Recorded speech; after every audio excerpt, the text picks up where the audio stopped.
I wanted to ask you about this. We're in a group chat, me, you, Remo, and 607 Unk. Oh, man. You guys, I had to put my phone on Do Not Disturb at one point. There was probably an evening in which 500 texts were exchanged between you and him. He was probably 400 of them, but dude, it was like a manic episode taking place on my phone. People will remember that our last episode, we promised an episode with 4 Extra and 607 Unk that never came about. 607 Unk has yet to return to Los Angeles. I am told that he is in Nevada right now, and there is a chance that we will be doing a podcast in the near future.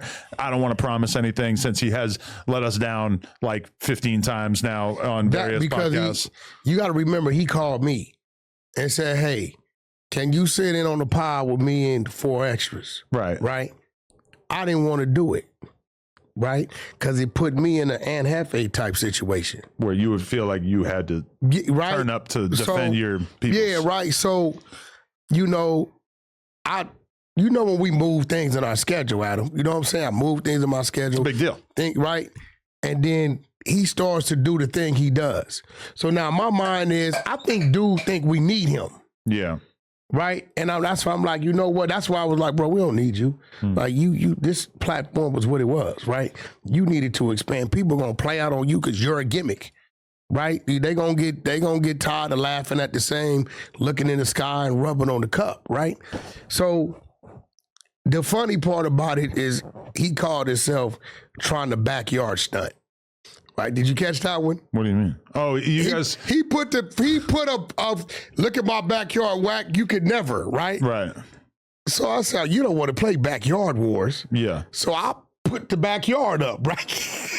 So I said, bro, you got a bunch of trees back there. And he's in an Airbnb. I don't know where the fuck he's at, but I know when I put that backyard up, he stopped talking about it. He went to his all love and all this. And I'm like, look, bro, like you said, bro, if you're going to come in, all this.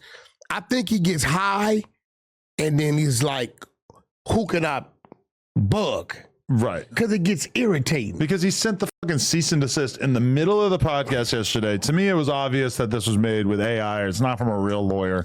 I laughed cease at and desist what? But I think he's getting sick and tired of us not paying attention to him. Like, he wants to be back in that. Because I think he thought when he was on No Jumper that he was just lit now and that it was going to last forever. And then I think it started to slow up. And it's like, listen, I know he has his own fan base, but it's weird to me when he tries to flex his backyard to you when you've got a house that like you own that has a fucking gigantic backyard. And even he tries to flex his views to me. And I'm like, congratulations, you did 1.5 million views this month. I did 30 million views this month on YouTube. Like you can't flex on me. Like you got a long way to go before I even give a about where you're at as far as all this shit goes. And I mean, for me personally, like he hasn't completely crossed a line where I don't want to fuck with him at all. I definitely think a little bit less of his character at this point, just given some of the bullshit that he's been doing.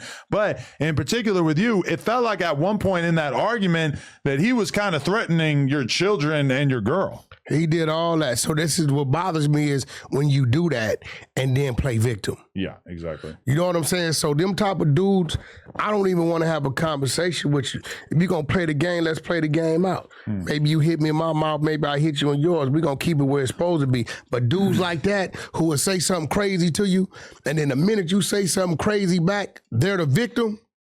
Nah, I can't do that. Even if he basically, like imagine if he comes back.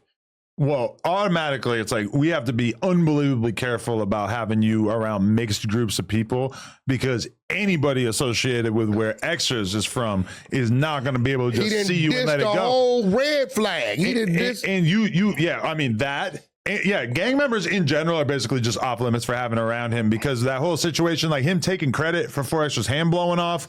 Bruh, there's a lot of people who want to see you over that, I guarantee. They're probably not even thinking about it like that because it's such a small fish to fry in comparison to the homie losing his hand. But for sure, you run across somebody from Rome 40s, they're going to very much figure it out real quick. We want to touch you. Bro Rogan.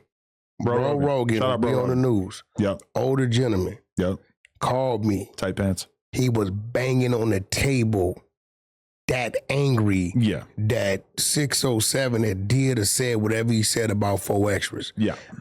And he ain't never like that. He pretty, I've never seen him get aggressive. Yeah, he was upset. So if he upset, I can only imagine the people not feeling it. And I keep telling dude, like, bro, this the West Coast, bro. Like, even you saying I'm Crip blood on both of them, you playing with something. Yeah. Like, stop playing with that. Yeah. Then you didn't went so far that you didn't diss something. And now it's like you think you at the gas station. You ain't safe out here. Negroes is in all crevices. You be in Woodland Hills thinking you eating, and it be a G over there right there sending a pin drop. Yeah. You know what I'm saying? Did you see this video? Happen. There's a video that came out that has been doing pretty good views-wise about 607 Dunks past before No Jumper. And it's pretty crazy. A-Verb them was behind doing that. Really? A-Verb can't stand it. He knows everything about him. They lived in the same. We need to bring him out here. The battle rapper. He knows everything about him. They lived in the same building, and he knows about his voodoo teachings and all. He knows the person that taught him. He knows everything. Yeah. Not for real though. He called Wait, so it the like, voodoo thing is real? He's really into that? he said, Wack, that is real. Huh. Wow. That's interesting. Yeah, that's real. So, maybe that's something they do out there, part of their culture. But when you get south, that exists. I was taught if you didn't believe in it, it won't affect you. But I've seen R&B do some weird shit. I invite any voodoo practitioners out there, Jews, Christians, Muslims, wish death on me. Let's play the game, because I ain't worried about all that. Also, Go R&B crazy. take a jar and start putting some weird shit in there. Was it boric acid? No, bees, and just shit. And I don't even ask what's going on because I don't want to know what's going on. R&B does voodoo as well. She from Mississippi. That doesn't mean that she definitely does voodoo. She was born with your ass grew up in Greenville. God damn it. You're born over there. Yes, like I didn't see. Hey, I've known some magic practitioners throughout my time. XXX and Tentacion, they were doing spells and shit, bro. Weird shit. They were talking about sacrifices and all kinds of shit. Now, Marley Marl has told me stories about something about the heels and the goat. Or financial, I don't know. I get away from it because I just know about a nigga coming out the bush on you, and you better be ready. That's that's the closest thing to voodoo I know. So if a dude just comes out of the that's bush? it. I don't know. Yeah, that's it. That's all. I don't know nothing about the spirit world. That's gonna turn your ass into a spirit, right? That's what I don't know nothing about. But I've watched my woman, and I'm like, what is she doing with that jar? You know what I'm saying? Like, what the hell is going on? I don't ask no questions. What about a voodoo doll? I've seen it, but I don't know. What about a goo-goo doll? I don't ask questions. I don't want to. Listen, I believe it's things in this world that's bigger than what we like. We know what we know, but it's. I believe in the spirit world. I do believe in that. Because you lose certain people in your life, you start feeling tugs, and they talk to you in some type of way. I mean, I know you've dreamt about something and then seen it later on, right? I've done that many. Like, bro, I seen this whole setup, right? Go right. Like I've seen it. I've walked out the house on the way to the airport or on the way somewhere and got in the car, tug, go back in the house. Go in the house, go to sleep, wake up. Everybody got shot. Police raided, everybody went to jail.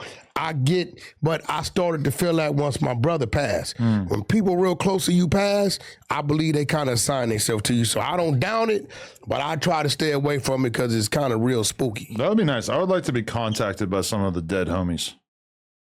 Or even my cat, honestly. Your cat.